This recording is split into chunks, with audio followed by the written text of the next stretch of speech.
I yet? This was my question I asked myself so many times when I was walking on the street of Japan a month ago. I knew we were going to the temple or the palace, but why was the journey there never ending? My foot, a sore with blisters. All I could remember from my trip was too much walking. Who said? Traveling to be relaxing. I affirm it is more tiresome and stressful than work. We won 4 months ago. When Nikki first asked me to go to Hong Kong and Japan with her and her fiancé, Johnny, I was hesitant. I didn't want to be the third wheel. I had an image in my mind of a potential mother-in-law sitting between a couple, smiling. All the other two are making faces. A third wheel is not an identity I want to be associated with. However, my friend told me, if your kid asks you to travel with them, just do it, because they will not ask again when they have their own family. It seems a little bit pessimistic, but I believed it to some extent. We had a good time in Hong Kong. Before traveling to Japan, I planned the typical tourist attractions for Johnny and Nikki to visit. It was my territory, and I was so familiar with the place, and the public transportation took us to all the destinations conveniently where we wanted. It was a total different story in Japan. Being a person with the worst sense of direction, I let the kids plan the trips in Japan. We visited 2 big cities, Tokyo and Kyoto, for 3 days each. 2 different flavors. Tokyo is upbeat, modern, and fast-paced. Kyoto is getting there, but retains more cultural features and Asian architecture. The 2 cities are 3 hours apart, and in addition, we want to visit some of the tourist attractions in the Tokyo metropolitan area. Fortunately, Japan has a very broad network, railroad network, that can connect all these big cities and small cities. But unfortunately, these routes include inbound, outbound, blue and green lines, and regular express and limited express lines that are pretty complicated. Even my technologically kids, smart kids, found it very confusing, not to mention me. And on top, we still have to walk a distance to get to these places. Finding directions in Japan is a total challenge to us. Even the local Japanese agree with that. Johnny and Nikki like to depend on the Google Maps to find directions.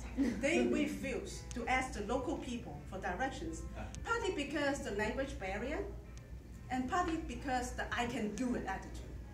One day, we want to go to Shibuya for a shopping district. The Google map was not dependable.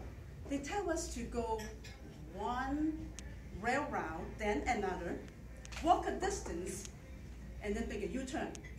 But still, the destination is nowhere in sight. While the young people are busy looking it up in the iPhone and looking discouraged and confused, I told them I'll ask around. Nikki said, "Mom, you don't need to." So, I did say that. Do you know how to get there? Johnny shrugged his shoulders and said, "Nope, I'll do it," I said. I tell them I like to this kind of interaction because I can practice my limited Japanese, facial expressions, and gestures all at once. Even though the local people may avoid me because they doesn't speak fluent English. You just need to know your target. I picked those young generations or people checking an iPhone because that meant a higher chance of understanding English, more willing to communicate, or have access to information. I identified the couple in the late 20s. I approached them politely and said, "Sumimasen," which means, "Excuse me," in Japanese. They usually do the trick to get their attention.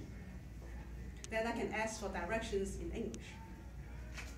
The lady was startled by my sudden action, but she was nice enough to use her body language and broken English to show me go straight and make the left turn. It takes about 10 minutes. Arigato gozaimasu. I thanked her heartily. She was extremely helpful. But what worth $1 million was Johnny and Nikki looked at me communicating with a stranger. With little suspicion, there's some appreciation for my courage to get a direct answer. So here we go. And we go on as I proudly led the way and walked 15 minutes down the road. After taking the stranger's advice, I noticed a problem. The lady told me to go straight and turn left. But exactly which point or which street should I make the left turn, I didn't know. So once again, we're going nowhere and to search all over. Between the high-tech mapping device and more conversations, we finally get to the destination in 20 minutes, which is not bad. Even though this trip is very tiresome, walk a lot, commute a lot, I still find it very memorable.